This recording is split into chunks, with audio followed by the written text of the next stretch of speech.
Selamat tengah hari kepada semua. Amat bersyukur kepada Laumu, Senior Pendeta, Pendeta Lim, Pendeta Kong dan juga Lim Tan Zu kerana bagi saya peluang ini untuk Liao Yen. Ya, selamat tengah hari, selamat sejahtera. Okay. Dalam masa ini kita masih ada peluang lagi untuk berkultivasi, adalah satu peluang keemasan kepada kita. Ya, jangan kita abaikan ya peluang yang baik ini. Dalam surat khabar, newspaper, kita boleh baca banyak artikel, banyak jenis artikel.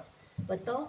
Tapi sekarang kalau kita tak baca surat khabar ya, tapi dari handphone kita pun boleh baca artikel-artikel ini.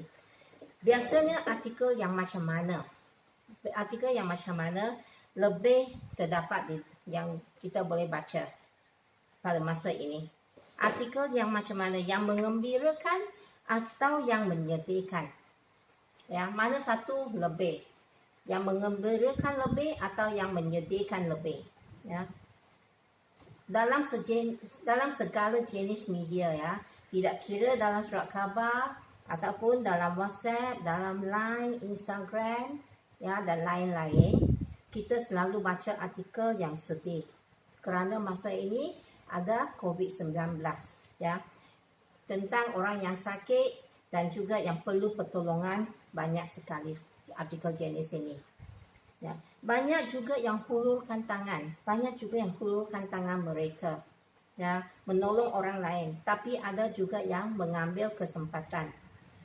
Apa yang sepatut kita buat? Biasanya apa yang kita sepatutnya tolong ataupun mengambil kesempatan. Kita tanya diri sendiri. Biasa apa yang kita belajar? Apa yang ibu bapa kita ajar? Apa yang kita belajar di sekolah, cikgu-cikgu kita, guru-guru kita, apa yang dia ajar? Dan juga masa kita datang ke vihara, apa pendeta-pendeta kita mengajar kita, dan juga cian-cian. Ya, cian-cian yang lain, apa yang dia orang ajar kita? Kita mesti tahu, kita mesti ingatkan dalam hati kita. Ya, jangan lupa. Kita mesti memiliki hati nurani yang tulus, yang ikhlas. Kita mesti ada spacing, ya.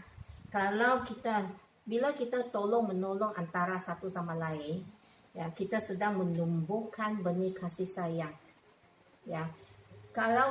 Bila kita sesuatu yang kita buat, ya, ataupun sesuatu yang kita ucapkan, kita sedang menumbuhkan benih dia. Benih yang baik atau yang buruk terpulang kepada kita sendiri. Apa yang kita mahu. Ya. Jadi hari ini mari kita menjelajahi topik tolong menolong. Seperti sangat senang ya bila kita cakap, oh senang sekali saya boleh tolong, saya selalu saja tolong kawan-kawan, tolong ibu bapa ya. Tapi kita ingat ya, tolong macam mana? Dengan hati yang ikhlas, dengan hati yang sukacita, ataupun bila ibu bapa kita suruh menolong ataupun kawan suruh menolong kita dengan hati yang tidak suka, dengan muka yang muram, yang masam. Yang macam mana? Kita tanya sendiri.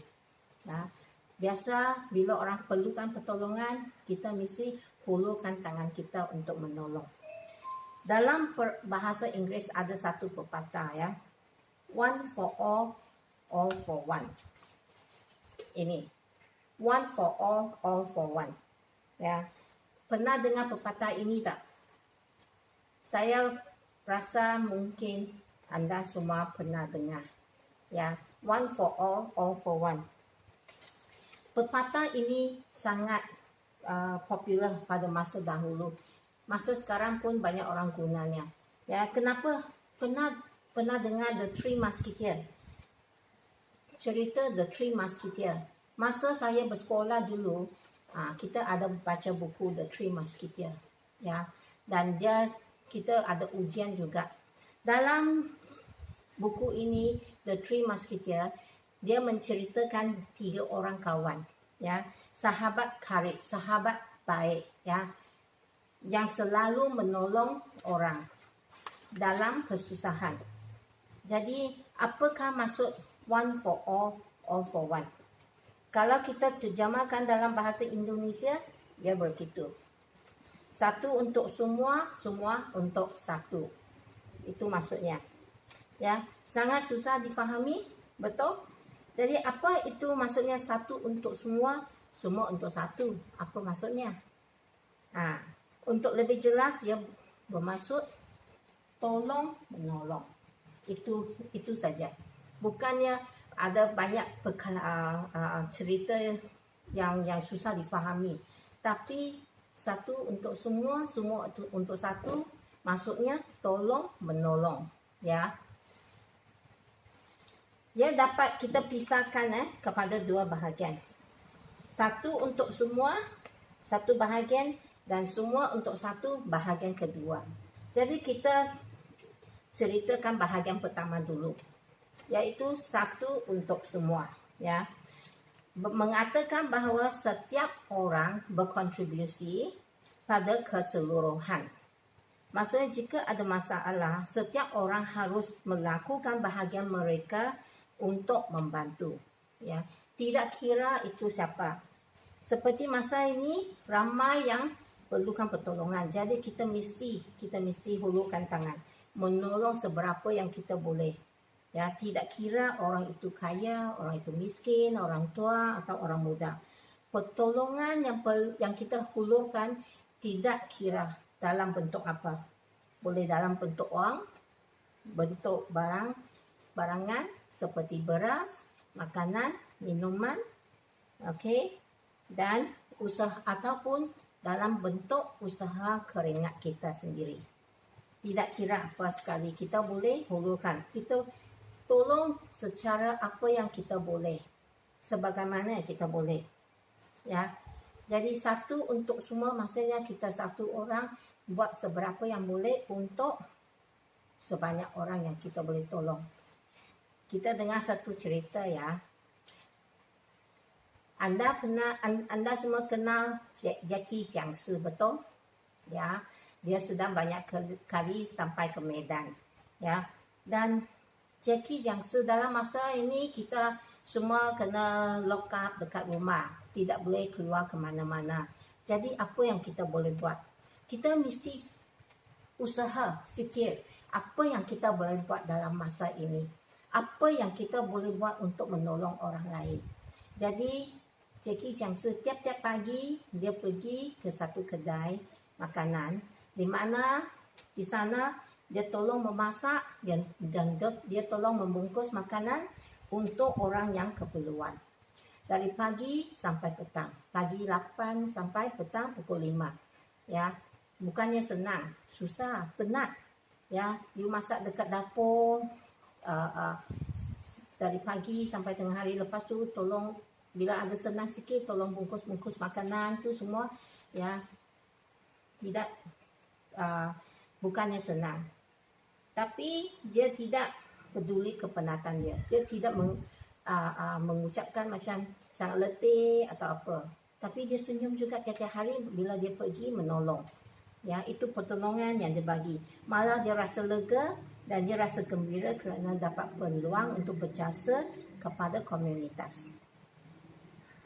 Ada orang juga yang fikir, oh, pekerjaan seperti itu, kalau perlu saya pergi tolong tu saya sangat penat, nanti saya sangat letih, jadi tidak mau pergi, ya. Tapi dia tidak ambil kira. Jadi itu adalah maksudnya satu untuk semua. Pertolongan apa yang kita boleh buat untuk menolong komunitas kita, untuk semua orang. Pada satu masa yang dulu, kita ada satu tanju yang selalu menolong Tauqing, tidak kira dalam apa bentuk. Dia selalu pergi menziarahi. Dia selalu pergi Jiafang, Tauqing ini, ya, untuk mengalakkan mereka untuk datang ke wihara, untuk berkultivasi, ya, dan untuk jadi vegetarian. Jadi bila Tauqing hendak datang ke wihara dan Tauqing tak ada mobil, ya, susah nak datang. Jadi ada alasan tak mau datang ke wihara. Jadi Tan Su ini dia akan bawa mobil sendiri dan pergi rumah Tao Xing, bawa Tao Xing ke wihara. Bila habis kelas dia pun bawa Tao Xing balik rumah juga dengan mobilnya. Bila dia pergi Jiafang Tao Xing, dia pun selalu dia ambil buah-buahan, makanan ataupun baju-baju untuk Tao Xing. Jadi kita fikir Tan Su ini baik tak?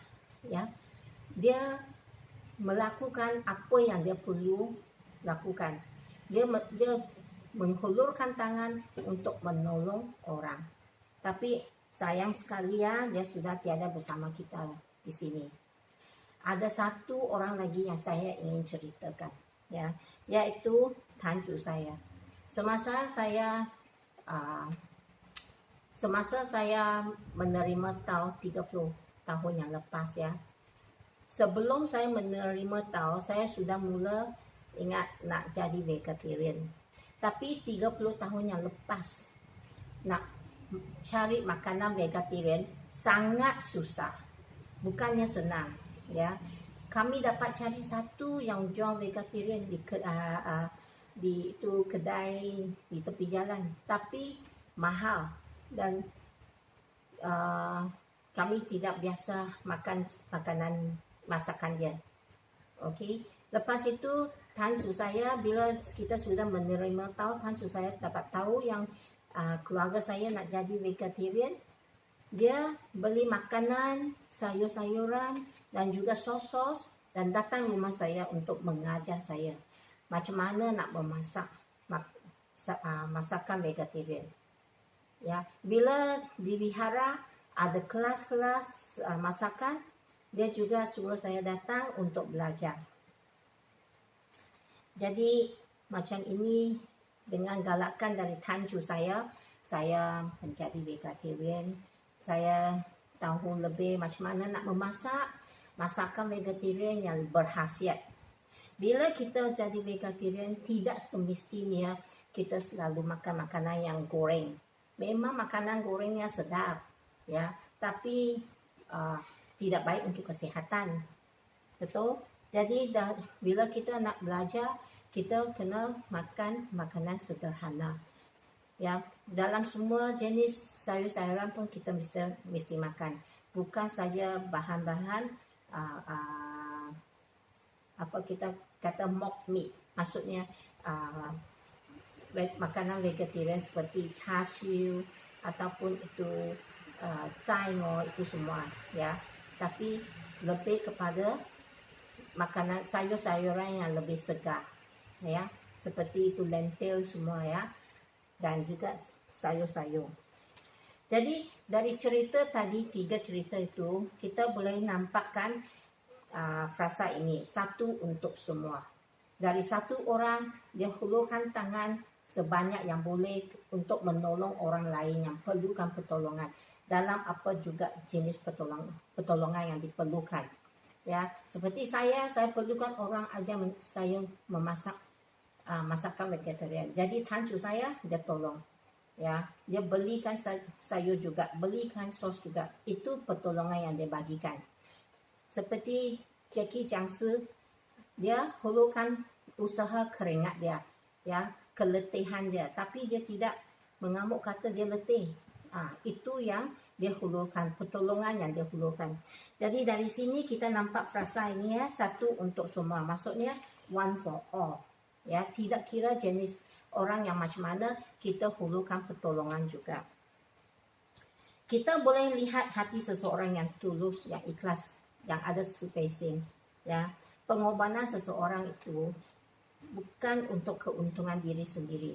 Apa yang mereka dapat bila mereka menolong orang lain? Mereka tidak dapat apa? Wang? Bukan, tak ada. Hadiah pun tak ada. Tapi apa yang dia orang dapat adalah kelegaan hati sendiri, kegembiraan, perasaan kegembiraan bila dia menolong orang lain. Betul?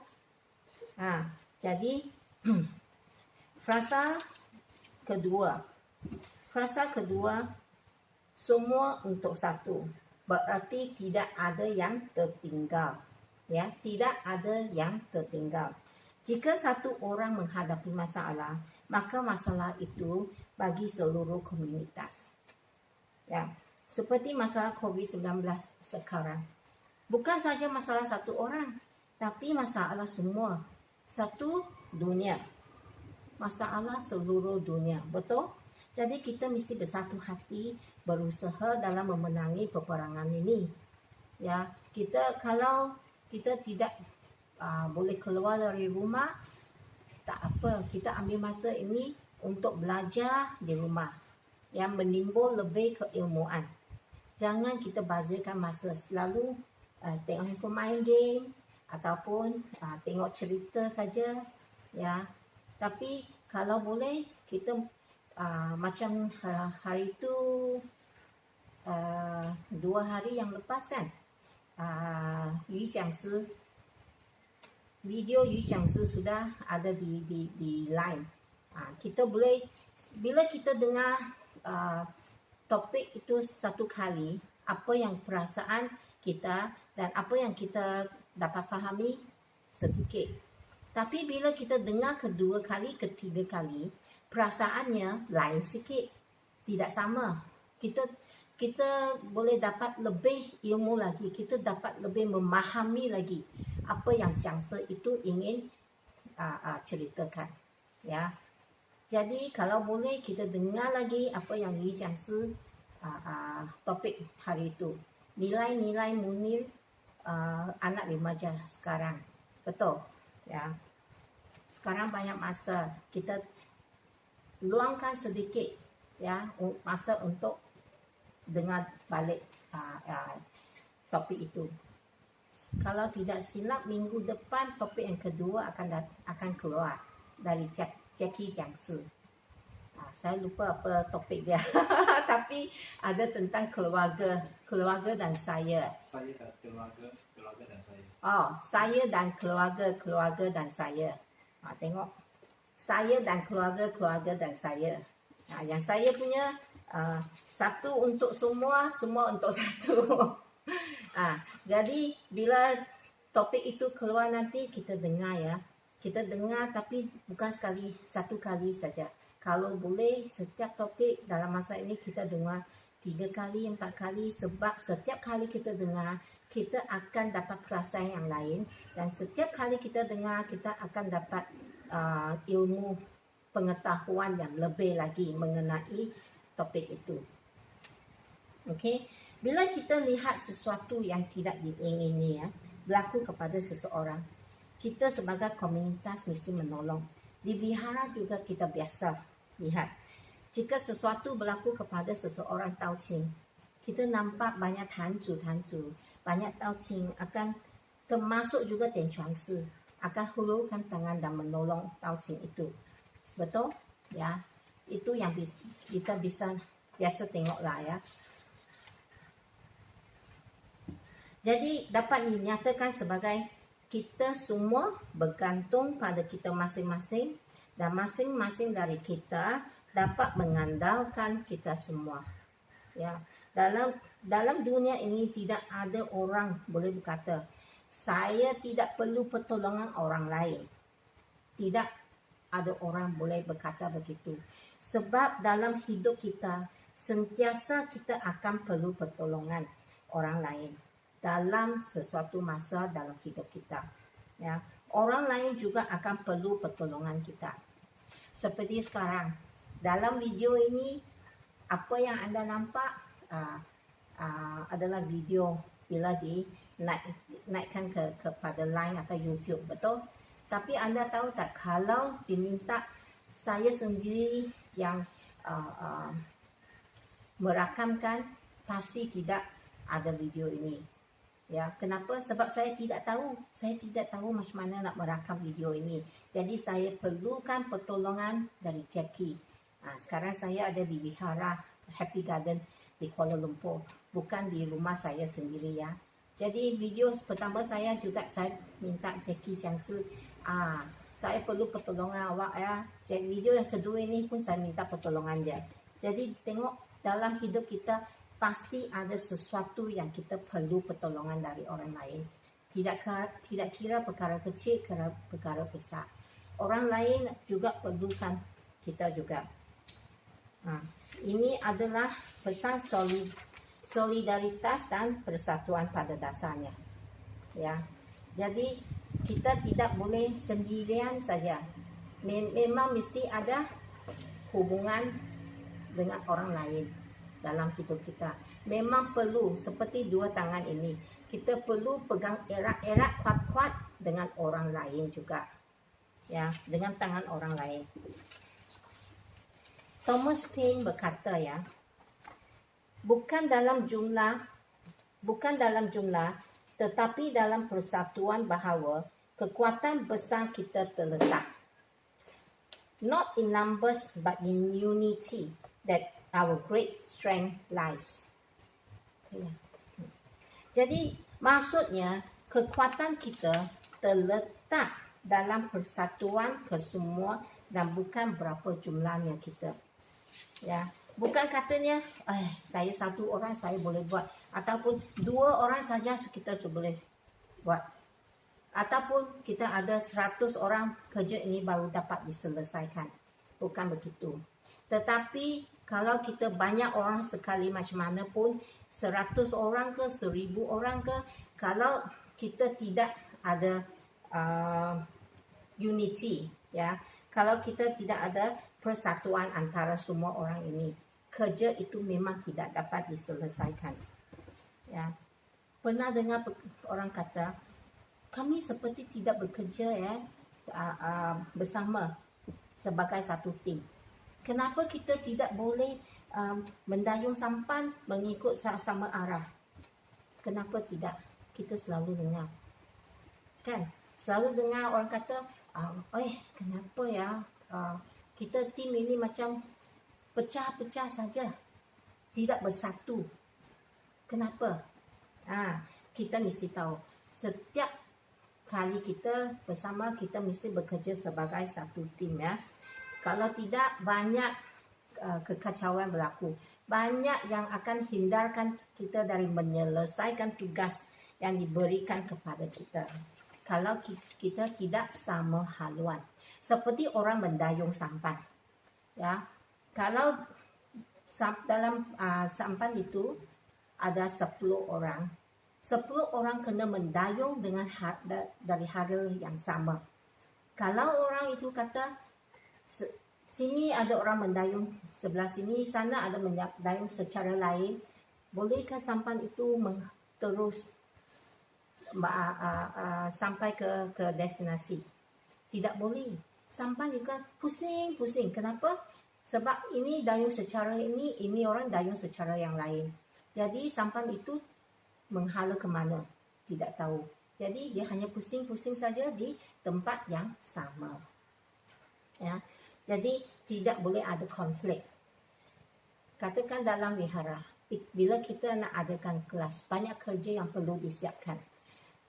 Kita perlu bersihkan wihara, perlu susun kerusi, perlu beli bunga, beli buah-buahan, dan juga mungkin di dapur kena masak. Kalau semua orang kata, ini bukan kerja saya. Saya tidak suka kerja jenis ini. Ya, macam mana nak bereskan semua kerja? Tidak boleh, tidak bisa. Ya, jadi bila jangsa datang, boleh tak kelas dimulakan? Boleh tak dijalankan dengan lancar? Tak boleh, tidak bisa. Ya, jadi kita mesti, jika setiap orang tahu peranan mereka sendiri, apa yang dia mesti buat? Okey, nak mulakan kelas. Jadi kita mesti menolong, bersihkan wihara, susun kerusi, beli buah-buahan, beli bunga dan masak di dapur. Semua orang menghulurkan tangan menolong. Jadi maka dalam satu tim itu, kerja itu dibereskan, kerja itu lancar. Betul?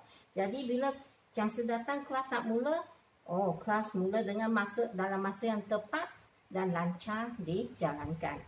Okey? Jika berlaku sesuatu, jangan kita rasa cemas. Dalam apa jua keadaan, kita mesti tenang. Kita mesti berfikiran waras. kita jangan sekali-sekali suka menunjuk jari seperti ini. Kita jangan suka menunjuk jari. Itu sesuatu perbuatan yang tidak baik, ya. Sebab selalunya kita hanya fikir diri sendiri, ya. Kita dan suka menunjukkan kelemahan orang lain. Oh, bukan saya yang salah, orang itu yang salah. Jadi kita mula menunjukkan jari. Ya, ini akan menimbulkan salah faham dan dalam antara kita, dan dalam hati masing-masing akan ada perasaan yang tidak bahagia, yang tidak selesa. Okey, kalau perkara ini tidak diselesaikan secara aman dan damai, lama kelamaan akan timbul perasaan marah, perasaan dengki, ya, ataupun perasaan benci. Itu yang kita tidak mahu, ya. Jadi jika berlaku begini, maka kekacauan akan terjadi. Sebahagian orang kata, oh A yang betul. Sebahagian kata, oh B yang betul. Jadi siapa yang betul? Ya, tepuk sebelah tangan tak berbunyi. Dua belah tangan tepuk baru berbunyi. Betul? Jadi adakah orang A yang betul atau B yang salah? Mungkin kedua-dua betul, mungkin kedua-dua pun ada kesalahan juga. Jadi kita jangan berbelah bagi, ya. Kalau terjadi perpisahan antara Tao Qing di wihara, kita sangat bersalah, ya. Kerana perkara kita tidak dibereskan dengan baik, terjadi perkara seperti ini di antara Tao Qing di wihara. Wihara bukan tempat tidak akan jadi aman dan damai lagi. Tapi kita mesti tahu, ya, tidak lagi kalau perkara seperti ini berlaku.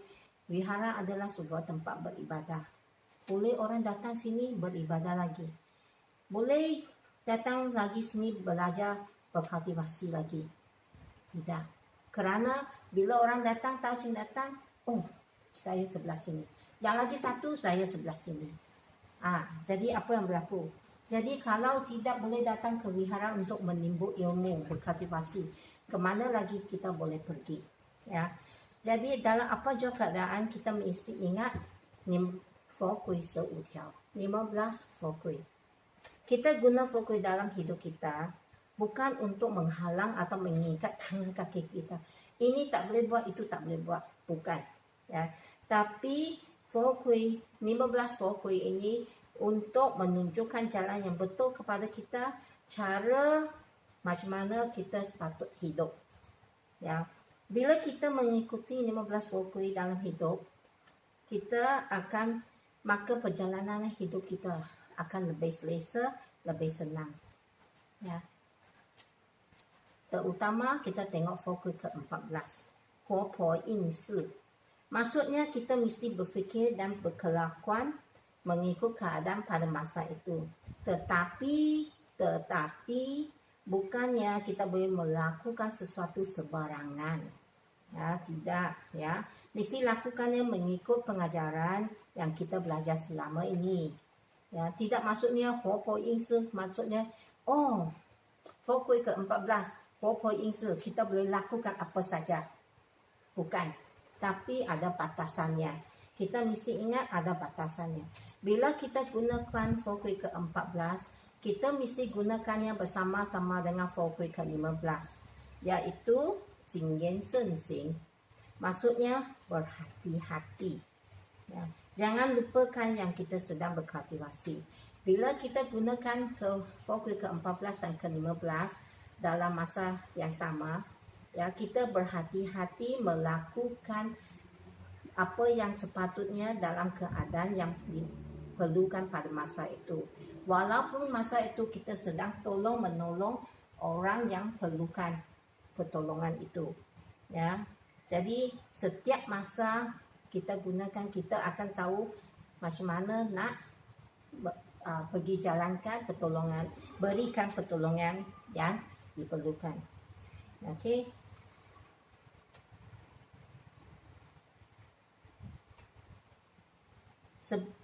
Apa yang kita lakukan setiap masa, kita mesti berhati-hati supaya kita tidak melepasi batasannya. Ya, wihara bukan sebuah tempat untuk kita omong-omong kosong. Ya, Setiap ucapan dan aksi kita diambil kira, sama ada kita di rumah, di wihara, di sekolah, di tempat kerja, atau di mana jua. Bila kita ucapkan sesuatu, ya, orang yang pertama yang mendengarnya adalah kita sendiri. Kerana mulut kita dengan telinga kita rapat sekali. Bila orang yang dengar ucapan kita, itu orang yang kedua. Jadi apa yang kita ucapkan, kita mesti ambil hati. Kerana satu hari nanti, perkara itu akan kembali kepada kita. Jika kita ucapkan sesuatu yang baik, kita gunakan perkataan kita untuk mendorong orang datang ke wihara, mendorong orang berbuat baik, ya, maka satu hari kebaikan itu akan kembali kepada kita. Tapi kita tidak buat begitu, kita buat sesuatu yang tidak baik, apa akan terjadi? Pasti ada karmanya, ya, pasti ada. Jadi saya sudah bagi tahu jangan kita gunakan tunjuk jari macam ini, betul? Kenapa? Kerana bila berlaku macam ini, kita ada nampak apa yang terjadi. Seperti gambar ini. Bila kita tunjukkan satu jari kepada orang, 3 jari kita sendiri menunjuk kepada kita diri sendiri. Betul? 1 jari menunjuk kepada orang, tapi 3 jari ini menunjuk kepada diri sendiri kita. Ya. Jadi, apa maksudnya? Maksudnya, kita bukannya tidak bersalah. Malah kita bersalah lebih dari orang yang kita tunjukkan jari kita, ya. Tapi kita tidak pernah fikir dan selalu suka tunjuk jari ke arah orang lain. Ini perkara yang biasa, ya. Perkara yang selalu kita lakukan tanpa disedari, ya, betul? Jadi kita ambil sedikit masa berfikir. Apabila kita meminta maaf dulu, maksudnya kita bersalah? Ataupun bila kita rendahkan diri dan berundur, maknanya kita kalah kepada orang lain? Betul? Tidak. Nyata sekali tidak. Ya. Orang yang tahu meminta maaf dulu, atau yang merendahkan dirinya, atau berundur dari sesuatu situasi, maka orang itu sedang berkultivasi. Ya. Maksudnya dia faham apa itu qianxu, kesederhanaan, ya. Dia adalah seorang yang lebih dari yang lain dalam kultivasi. Dia lebih bijaksana dari orang yang lain, ya. Orang begitu hidupnya lebih selesa dan aman. Kenapa? Sebab dia tahu bila dia sepatutnya berundur, supaya tidak akan terjadi lagi pergaduhan, tidak akan terjadi lagi perselisihan faham antara orang yang lain, ya. Jadi bila kita berada di sesuatu tempat, ya, dan ternampak kejadian berlaku, apa yang kita buat? Tanya kita sendiri sekarang, pada masa sekarang, biasanya apa orang akan buat bila ternampak katakan kemalangan jalan raya? Oh, ada 2 mobil melanggar, ya, 2 mobil melanggar. Biasanya sekarang apa orang akan buat? Kita nampak banyak orang keliling sana, kan? Di tepi itu banyak sekali orang. Dan apa yang kita nampak dia orang sedang buat? Sini, tianhua kelima. Selalunya, maaf ya. Selalunya apa yang kita nampak, ya. Bila kita nampak ada kemalangan 2 mobil di sana, apa yang berlaku? Banyak orang berkeliling dan dalam tangan mereka ada ini, barang ini. Apa yang sedang berlaku? Orang sedang mengambil video, betul? Sedang mengambil video. Lepas itu kita akan nampak perkara itu. Wah, Facebook ada, Instagram ada. Instagram apa boleh, ya? Saya pun tak faham, ya. WhatsApp ada. Seluruh dunia terima cerita itu, ya. Sekejap saja seluruh dunia tahu tentang perkara yang berlaku, ya. Tapi mangsa yang perlukan pertolongan, orang ramai sibuk mengambil video. Mangsa itu sana berdarah banyak. Tidak orang tolong. Tidak ada orang menghulurkan tangan. Kadang-kadang ya sampai mangsa itu meninggal dunia. Kesian sekali. Betul? Jadi mana satu lebih penting? Untuk orang keramaian orang sekarang. Video lebih penting dari nyawa manusia ya. Kesian ya.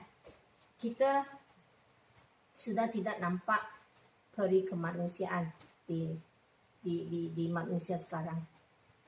Tak ada spacing. Yang penting, saya postkan dulu. Saya mesti jadi orang yang pertama untuk postkan cerita ini. Mana perginya hati nurani ni orang? Mana perginya hati keperimanusiaan orang itu? Kita tidak tahu. Paling penting, mereka hebohkan dulu. Video lebih penting dari orang yang perlukan pertolongan. Bila kita hulurkan tangan untuk menolong, orang yang menerima pertolongan kita sangat bersyukur dan amat sekali berterima kasih kepada kita. Tapi bila kita berikan pertolongan, jangan kita mengharapkan balasannya. Kita mesti berikan dengan keikhlasan dari hati kita. Bukan kita tolong orang ini kerana dia kaya. Nanti bila dia sudah baik, dia akan bagi kita hadiah ataupun wang yang banyak. Bukan begitu ya. Jangan kita ada fikiran begitu. Kita mesti dengan tulus ikhlas dari hati kita menolong orang itu. Tidak kira orang itu kaya ataupun miskin. Ya, kita mesti tolong. Tapi apa yang kita buat memang direkam oleh dewa-dewa di atas. Bila kita menerima tahu, kita diberikan sekuntum bunga teratai. Sekuntum bunga teratai yang belum lagi mengembang. Ya, jadi lianhua, sekuntum bunga teratai lianhua yang belum berkembang. Jadi setiap kali kita singkong setiap kita membuat jasa, ya, ada merits, bunga itu akan mengembang sedikit. Semakin hari semakin mengembang, membuka. Harap-harap bunga kita semakin hari semakin mengembang dengan cantik dan mekar.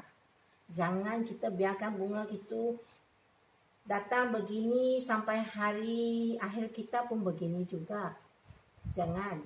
Ataupun bunga itu mula membuka, lepas itu kita buat sesuatu yang tidak baik, bunga itu tutup lagi. Bunga itu layu. Kita mesti jaga bunga itu dengan baik. Ya. Tolong menolong bukan saja di masa kecemasan. Ya juga bermaksud kita sebagai murid Buddha Qigong. Qigong Huo Lao Shi. Okey. Kita mesti lakukan peranan kita. Kita anak murid Qigong Huo.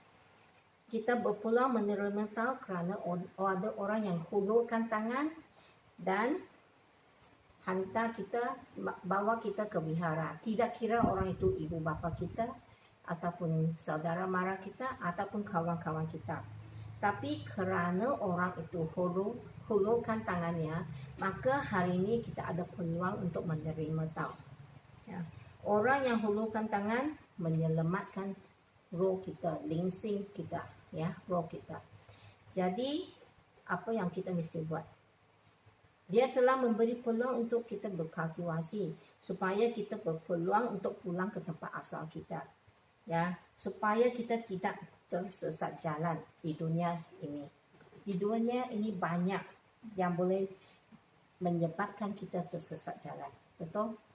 Makanan, wah sedap sekali, ya. Makanan selain dari itu tempat beristirahat ataupun tempat yang menyeronokkan seperti pergi membeli belas, seperti pergi karaoke dan lain-lain. Menyeronokkan, betul, ya. Sangat senang sekali kalau kita pergi, gembira sekali. Tapi perkara seperti ini boleh menyebabkan kita mengikuti jalan yang tersesat, ya. Jadi kita kena gunakan wang yang banyak juga. kena keluarkan banyak wang juga. Tapi kalau kita boleh datang ke wihara untuk belajar, menimbul lebih ilmu, perlu tak kita gunakan wang? Tidak. Ya. Kita tidak akan tersesat jalan. Kita tidak akan menggunakan wang yang banyak juga. Jadi itu banyak kebaikan kan datang ke wihara.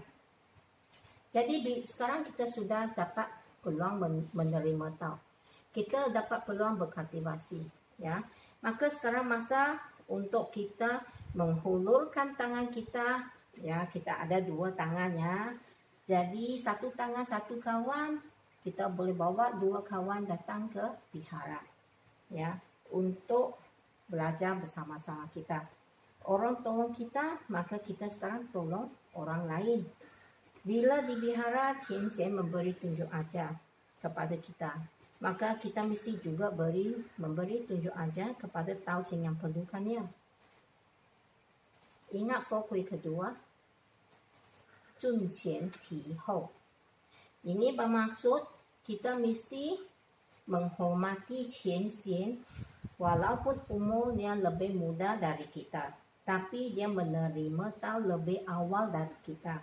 Maka dia adalah Cien Sen kita. Ya. Dan kita mesti mengambil berat dan menolong Tao Ching yang lebih muda dari kita. Bila saya kata lebih muda, bukannya lebih muda dari umur. Okey, tapi lebih muda kerana dia menerima tahu kemudian dari kita. Ya, orang yang baru, Cien Sen yang baru menerima tahu. Bila seperti kita juga, mula-mula menerima tahu apa yang kita perlukan. Kita perlukan pertolongan Cien Sen yang lain, betul? Kita perlukan Cien Sen, bila saya datang wihara, apa perlu saya buat? Ya. Saya masih ingat lagi, bila saya mula-mula datang ke wihara, ya, sudah 30 tahun yang lepas, ya. Tiap-tiap kali saya datang, saya nampak, kenapa Cien Sen itu dia pakai baju putih, yang perempuan, ya, masa itu dia pakai skirt biru, ya, dan yang lelaki baju putih, seluar biru ataupun hitam. Dan setiap kali saya sudah lama datang, lepas itu satu hari, ya, kerana sudah lama datang, setiap kali kita datang pun kita pakai baju yang biasa, ya, baju rumah yang kita keluar jalan-jalan lah, tapi yang berkola, yang ada sleeve lah, ya.